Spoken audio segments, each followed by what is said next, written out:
ಇದು ಕಾಂಗ್ರೆಸ್ಸಿನ ಕೊಡುಗೆ. ಉಸ್ತುವಾರಿ ಮಂತ್ರಿಗಳಂತ MB ಪಾಟೀಲರ ಭಗೀರಥ ಪ್ರಯತ್ನದಿಂದ ಆಗಿದೆ. ಇಲ್ಲ ಅಂದ್ರೆ ಇದು ಬಾರಾಕಮನ ಆಗ್ತಿತ್ತು ಅಂತಕ್ಕಂಥ ಏನು ಪತ್ರಿಕಾಗೋಷ್ಠಿ ಹೇಳಿಕೆ ಅದ, ಅದನ್ನು ನೋಡಿದಾಗ ಒಬ್ಬ ಜವಾಬ್ದಾರಿ ಭಾರತೀಯ ಜನತಾ ಜಿಲ್ಲಾಧ್ಯಕ್ಷನಾಗಿ ನನಗೂ ಕೂಡ ನೋವಾಯಿತು. ಇದು ವಿಜಯಪುರ ಜಿಲ್ಲೆಯ ಬಹಳಷ್ಟು ಜನರಿಗೂ ಕೂಡ ನೋವಾಗಿದೆ.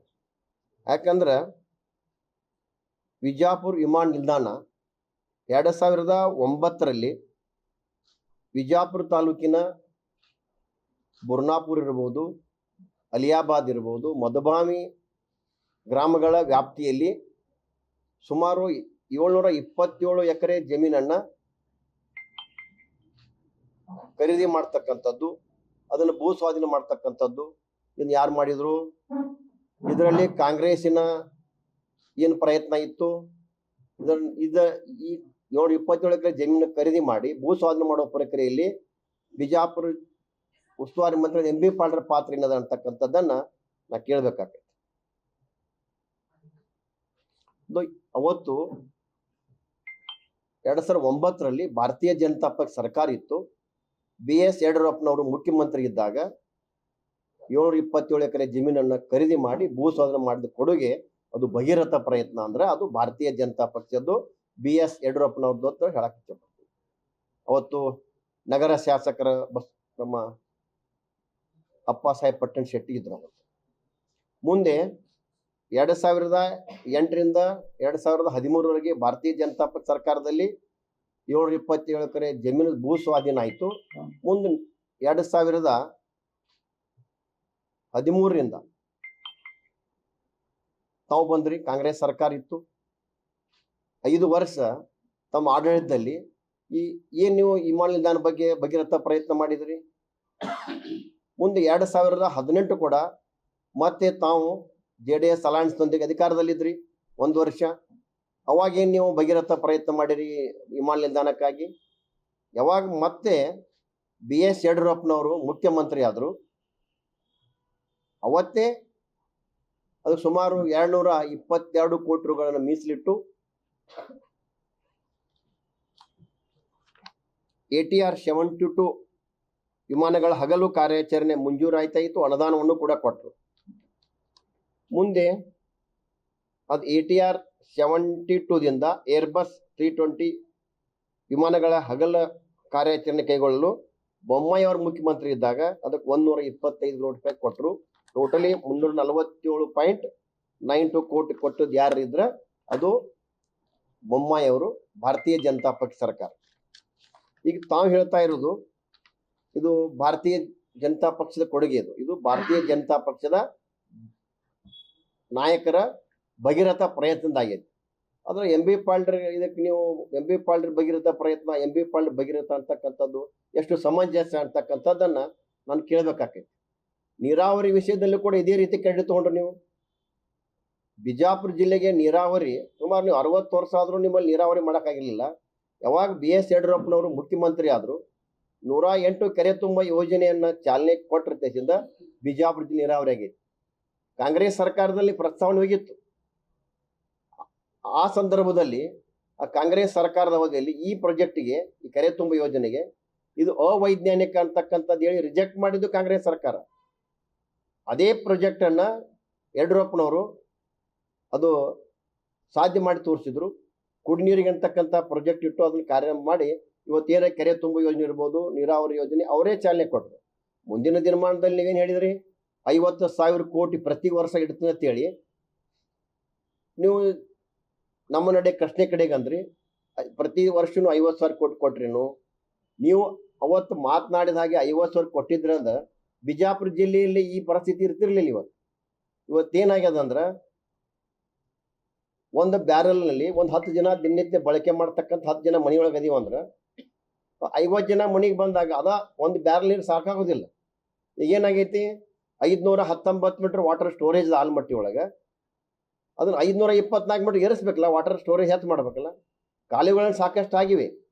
ನೀವು 50,000 ಕೋಟಿ ಪ್ರತಿ ವರ್ಷ ಕೊಟ್ಟಿದ್ರಿ ಅಂದ್ರೆ ಆ 524 ಮೀಟರ್ ಸ್ಟೋರೇಜ್ ಆಗ್ತಕ್ಕ ಏನು ವ್ಯವಸ್ಥೆಗೆ ರೈತರ ಭೂಮಿಗಳಿಗೆ ಹಣ ಕೊಡೋದಿರ್ಬೋದು ಎಲ್ಲ ಆಗ್ತಿತ್ತು. ಆದ್ರೆ ನೀವು ಮಾಡಲೇ ಇಲ್ಲ. ಇವತ್ತು ಕೋರ್ಟ್ ಆದೇಶ ಮಾಡಿದೆ, ಒಂದು ರೈತಿಗೆ 60 ಲಕ್ಷ 70 ಲಕ್ಷ ಅವಾರ್ಡ್ ಆಗ್ಯದ, ಕೊಡೋಕ್ಕಾಗ್ತಾ ಇಲ್ಲ. ಅಲ್ಲಿ ನೀವು ಬಿಡದಿ ರೈತರಿಗೆ 2 ಕೋಟಿ ಕೊಡ್ತಂತ ಹೇಳಿರಿ. ಈ ನಮ್ಮ ಉತ್ತರ ಕರ್ನಾಟಕ ಇರ್ಬೋದು, ವಿಜಯಪುರ ಜಿಲ್ಲೆಯ ರೈತರ ನಿಮ್ಗೆ ಏನು ಮಾಡಿದಾರ? ಬಿಜಾಪುರ ಜಿಲ್ಲೆಯ ರಾಜಕಾರಣಿಗಳು ಕಾಂಗ್ರೆಸ್ ನಾಯಕರು ಇವತ್ತು ಏನು ಮಾಡಕತ್ತೀರಿ ಅಂತಕ್ಕಂಥದ್ದನ್ನ ನಾ ಕೇಳಬೇಕಾಗೈತಿ. ಇವತ್ತು ರೈತರಿಗೆ ಪೇಮೆಂಟ್ ಹೇಳಿದ್ರಿ 40 ಲಕ್ಷ 30 ಲಕ್ಷ ಏನೋ ಹೇಳಿದ್ರಿ, ಒಬ್ಬರಿಗೆ ರೈತರಿಗೆ ಪೇಮೆಂಟ್ ಕೊಡ್ತಾ ಇಲ್ಲ. ಇವತ್ತು ಆ ವಕೀಲರೆಲ್ಲ ಇವತ್ತು ಕೋರ್ಟ್ ಮೂಲಕ ಇಲಾಖೆಯನ್ನು ಹರಾಜು ಹಾಕಕತ್ತಾರೆ. ಇವತ್ತು ಅಂದ್ರೆ ಇಲಾಖೆಗಳು ಕಾಂಗ್ರೆಸ್ ಸರ್ಕಾರದ ಅವಧಿಯಲ್ಲಿ ಇಲಾಖೆಗಳು ಹರಾಜು ಹಾಕುವಂತ ವಾತಾವರಣ ಕೆಟ್ಟಾಗೈತೆ ಅಂದ್ರೆ ಕಾಂಗ್ರೆಸ್ ಸರ್ಕಾರ ಹರಾಜಿನ ಪರಿಸ್ಥಿತಿಯಲ್ಲಿ ಇದೆ ಅಂತಕ್ಕಂಥದ್ದು. ಇದರಿಂದ ಈಗ ಹೇಳ್ತೀರಿ ನೀವು ಭಾರಾಕಮನ, ಏನು ಭಾರಾಕಮನ? ರಾಜ್ಯವನ್ನೇ ಭಾರಾಕಮನ ಮಾಡಿಬಿಟ್ರಿ ನೀವು.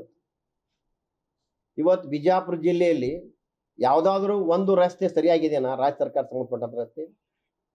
ನಾನು ಮೊನ್ನೆ ನಿಂಬಾಳಕ್ಕೆ ಹೋಗಿದ್ದೆ. ಆ ನಿಂಬಾಳದಲ್ಲಿ ಹೋಗುವ ಸಂದರ್ಭದಲ್ಲಿ ರೋಡ್ಗಳ ಒಂದು ಗುಂಡಿಗಳು ನೋಡಿದಾಗ ಆ ಊರಿನವ್ರು ನನ್ನ ಗಾಡಿ ತರಬಿಸಿ ಮಾತನಾಡಿದರು, ಏನಿದು ಗುಂಡಿಗಳು, ಏನ್ರಿ ಈ ರೀತಿ ಗುಂಡಿಗಳದಾವ, ನಾವು ಇದನ್ನ ರಸ್ತೆಯನ್ನೇ ನಾವು ಅಡ್ಡಿ ತೆಗಿತೀವಿ ಅಂತಕ್ಕಂಥ ವಾತಾವರಣ ಅವ್ರ ಬಾಯಿಂದ ಬಂತು. ಇದೇ ರೀತಿ ರಾಜ್ಯದಲ್ಲೆಲ್ಲ, ವಿಶೇಷ ವಿಜಯಪುರದಲ್ಲಿ ಕೂಡ ಎಲ್ಲ ಮತಕ್ಷೇತ್ರದ ಉಸ್ತುವಾರಿ ಮಂತ್ರಿ ಹಿಡ್ಕೊಂಡು ಎಲ್ಲ ಮತಕ್ಷೇತ್ರ ರೋಡ್ಗಳು ಹಾಳಾಗ್ಯಾವ. ಅದ್ರ ಕಡೆ ಗಮನ ಇಲ್ಲ. ಅದೆಲ್ಲ ಬಿಡ್ರಿ. ನೀವು ಏನಾದರೂ ನೀರಾವರಿಗೇನು ಭಗೀರಥ ಅನ್ಸ್ಕೊಂಡ್ರಿ, ಅದು ಭಗೀರಥ, ಅದು ಭಾರತೀಯ ಜನತಾ ಪಕ್ಷ ಮುಂದುವರೆದ ಕಾರ್ಯಕ್ರಮ ಮಾಡಿದ್ರಿ. ಇದು ಕೂಡ ವಿಮಾನ ನಿಲ್ದಾಣ ಕೂಡ ಭಾರತೀಯ ಜನತಾ ಪಕ್ಷದ ಕೊಡುಗೆ ಅದ. ಇದನ್ನು ಮುಂದುವರೆದ ಕೆಲಸ ನೀವು ಮಾಡಿದ್ರಿ. ಆದ್ರೆ ನಾವೇ ಭಗೀರಥ ಅಂತಕ್ಕಂಥ ಹೇಳಿಕೆ, ಅಷ್ಟು ಆಶಾಸ್ಪದ ಹೇಳಿಕೆ ಅಂತ ಹೇಳಿ ನಾನು ಹೇಳಕ್ ಇಚ್ಛೆ ಪಡ್ತೀನಿ. ಇದ್ರ ಕ್ರೆಡಿಟ್ ಯಾರಿಗೆ ಹೋಗ್ಬೇಕಂದ್ರೆ ಇದು ಮುಖ್ಯವಾಗಿ BS ಯಡಿಯೂರಪ್ಪನವ್ರಿಗೆ ಈ ವಿಮಾನ ನಿಲ್ದಾಣ ಕೊಡುಗೆ ಹೋಗ್ತೈತಿ, ನೀರಾವರಿ ಕೊಡುಗೆ ಅವ್ರಿಗೆ ಹೋಗ್ತೈತಿ. ತದನಂತರ ಬೊಮ್ಮಾಯಿ ಅವರಿಗೆ, ಒಂದು ರಮೇಶ್ ಜಿಗಜಿಣಗಿ ಸಾಹೇಬರಿಗೆ ಇವತ್ತೇನಾಗ್ಯದ ಅಂದ್ರೆ ಇದು ಪ್ರಾಜೆಕ್ಟ್ ಮುಗಿದದ್ದು ಇವು ತಮ್ಮ ಅವಧಿಯಲ್ಲೇ ಭಾರತೀಯ ಜನತಾ ಸರ್ಕಾರ ಇದ್ದಾಗ, ಯಡಿಯೂರಪ್ಪನವ್ರು ಮುಖ್ಯಮಂತ್ರಿ ಇದ್ದಾಗ 2ನೇ ಅವಧಿಗೆ ಬಂದೇ ಆ ಪ್ರಾಜೆಕ್ಟ್ ಅನ್ನು ಮುಗಿಸಿದ್ರು. ಯಾವ ರೀತಿ ಮನೆಯನ್ನು ಖರೀದಿ ಮಾಡಿ, ಜಾಗ ಖರೀದಿ ಮಾಡಿ, ಮನೆ ಕಟ್ಟಿ, ಮನೆ ಕೀಲಿ ಹಾಕಿಕೊಟ್ರೆ ಇವ್ರಿಗೆ ಓಪನಿಂಗ್ ಸಲಿಂದ. ಇವ್ರು ಬಂದ ತಕ್ಷಣ ಸಣ್ಣ ಪುಟ್ಟ ಖರ್ಚು ಇರ್ತಾವ, ಅಲ್ಲಿ ಫರ್ನಿಚರ್ ಮಾಡೋದು ಅಥವಾ ಮನೆ ಬೇಕಾದ ಸಾಮಾನು ಖರೀದಿ ಮಾಡೋದು, ಇಂಥ ಕೆಲಸಕ್ಕೆ ಮಾತ್ರ ಸೀಮಿತ ಮಾಡಿದಂಥ ಕೆಲಸ 3 ವರ್ಷ ಆಯಿತು. ಇನ್ನೂ ತನಕ ಅವರು ಆ ಕೆಲಸದ ಬಗ್ಗೆ ಸ್ವಲ್ಪ ಮಾಡಿದ್ದಾರೆ. ಇವತ್ತು ಅವ್ರು ಮುಂದುವರೆದ ಕಾಮಗಾರಿ ಮಾಡಿದ್ದಂದ್ರೆ ಇವತ್ತಲ್ಲಿ ಆ ವಿಮಾನ ನಿಲ್ದಾಣಕ್ಕೆ ಕೆಲವೊಂದು ಏನು ಅಗ್ನಿಶಾಮಕ ವಾಹನಗಳು ಬೇಕು, ಖರೀದಿ ಮಾಡಿದ್ದಾರೆ ಇವ್ರು ಬಂದ ತಕ್ಷಣ, ಕಾಂಗ್ರೆಸ್ ಸರ್ಕಾರ ಬಂದ ತಕ್ಷಣ. ಮತ್ತು BDDS ಉಪಕರಣ ಖರೀದಿ ಮಾಡಿದ್ದಾರೆ, DVOR ಉಪಕರಣ ಖರೀದಿ ಮಾಡಿದ್ದಾರೆ.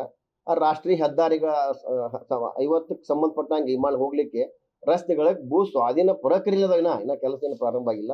ಈ ರೀತಿ ಅದ್ರ ಪ್ರಾಬ್ಲಮ್ ಏನಾಗಿತ್ತಂದ್ರೆ ಕೇಂದ್ರ ಸರ್ಕಾರ ಪರಿಸರ ಇಲಾಖೆಯಿಂದ ಏನಿದೆ ವಿಮಾನ ನಿಲ್ದಾಣ ಪ್ರಾರಂಭ ಆಯಿತು, ಅವಾಗ ಪರಿಸರ ಇಲಾಖೆಯಿಂದ NOC ಪಡೆದುಕೊಳ್ಬೇಕಾಗಿತ್ತು. ಆಗ ಅವತ್ತಿನ ದಿನ NOCಗೆ ಅಪ್ಲಿಕೇಶನ್ ಕೊಟ್ಟಿದ್ದಾರೆ, ಆದ್ರೆ ಕಾರ್ಯಕ್ರಮ ಚಲೋ ಮಾಡಿಬಿಟ್ಟಿದೆ. ಒಂದೇ ಉಲ್ಲಂಘನೆ ಅಂತಕ್ಕಂಥ ಒಂದೇ ಕಾರಣದಿಂದ ಅದು ಪ್ರಾಜೆಕ್ಟ್ ಆಗಿತ್ತು. ಇದು ಹೈಕೋರ್ಟಿಂದ ಸುಪ್ರೀಂ ಕೋರ್ಟ್ ಕ್ಲಿಯರ್ ಆಗೈತೆ. ಈಗ ಇಲ್ಲಿ ನಮ್ಮ ಸಂಸದರು ಜಿಗಜಿಣಗಿ ಸಾಹೇಬರು ಇವತ್ತಲ್ಲೇ ಕೇಂದ್ರದಲ್ಲಿ ಅಧಿವೇಶನ ನಡೆದದ, ಸಂಬಂಧಪಟ್ಟಂತ ಎಲ್ಲರಿಗೆ ಭೇಟಿಯಾಗಿ ಅದನ್ನು 2-3 ತಿಂಗಳು ಅದನ್ನ ಕ್ಲಿಯರ್ ಮಾಡಿ ವಿಮಾನ ಹಾರ್ತಕ್ಕಂಥ ವ್ಯವಸ್ಥೆ ಮಾಡ್ತಕ್ಕಂಥ ಪ್ರಕ್ರಿಯೆ ಮಾಡ್ತಾ ಇದ್ದಾರೆ. ಅದನ್ನ ಕೇಟನ್ನ ತೆಗೆದುಕೊಳ್ತಕ್ಕಂಥ ಏನು ಪ್ರಯತ್ನ ಮಾಡ್ತಾ ಇದ್ರಿ, ಅದು ಸಾಧ್ಯ ಇಲ್ಲ ಅಂತಕ್ಕಂಥದ್ದು. 29/7/2025 ಸರ್ವೋಚ್ಚ ನ್ಯಾಯಾಲಯದಿಂದ ಕ್ಲಿಯರ್ ಆಗಿದೆ. ಅದು ಇಷ್ಟೆಲ್ಲ ಆಯ್ತು. ಇದಕ್ಕೆ ಮುಖ್ಯವಾಗಿ ಇನ್ನ ಈ ಕೊಡುಗೆ ಅಂದಾಗ ಇವತ್ತು ಗೋವಿಂದ ಕಾರಜೋಳ ಸಾಹೇಬರು PWD ಮಂತ್ರಿ ಇದ್ದಾಗ ಅವರು ಕೂಡ ಇದಕ್ಕೆ ಬಹಳಷ್ಟು ಪ್ರಯತ್ನ ಮಾಡಿ ಇವತ್ತು ಈ ವಿಮಾನ ನಿಲ್ದಾಣಕ್ಕೆ ಅವರು ಕೊಡುಗೆ ಕೊಡೋದು, ಅವರಿಗೂ ಕೂಡ ಇವತ್ತು ನಾವು ಅದರ ಒಂದು ಕ್ರೆಡಿಟ್ ಅನ್ನ ಅವರ ಒಂದು ನಾವು ಕೊಡ್ಬೇಕಾಗೈತೆ. ಆದ್ರೆ ಇದು MB ಪಾಟೀಲ್ರಿಗೆ ಭಗೀರಥ ಅಂತಕ್ಕಂಥ ಹೆಸರಿಡಾಕೈತ್ರಿ. ನೀರಾವರಿ ಯೋಜನೆ ಒಳಗೂ ಆಯ್ತು, ಇವತ್ತಿನ ವಿಮಾನ ನಿಲ್ದಾಣದಾಗ ಆಯ್ತು, ಅವರು ಭಗೀರಥ ಪ್ರಯತ್ನ ಮಾಡಕ್ ಆಗಿಲ್ಲ. ಅವರು ಮುಂದುವರೆದ ಕಾಮಗಾರಿಗಳನ್ನು ಮಾಡಿದಾರ ಅಂತಕ್ಕಂಥ ಸ್ಪಷ್ಟತೆಯನ್ನು ಕೊಟ್ಟು ನನ್ನ ಮುಂದೆ ನಾನು ಈ ಪತ್ರಿಕಾಗೋಷ್ಠಿಯನ್ನು ಮುಗಿಸ್ತೇನೆ.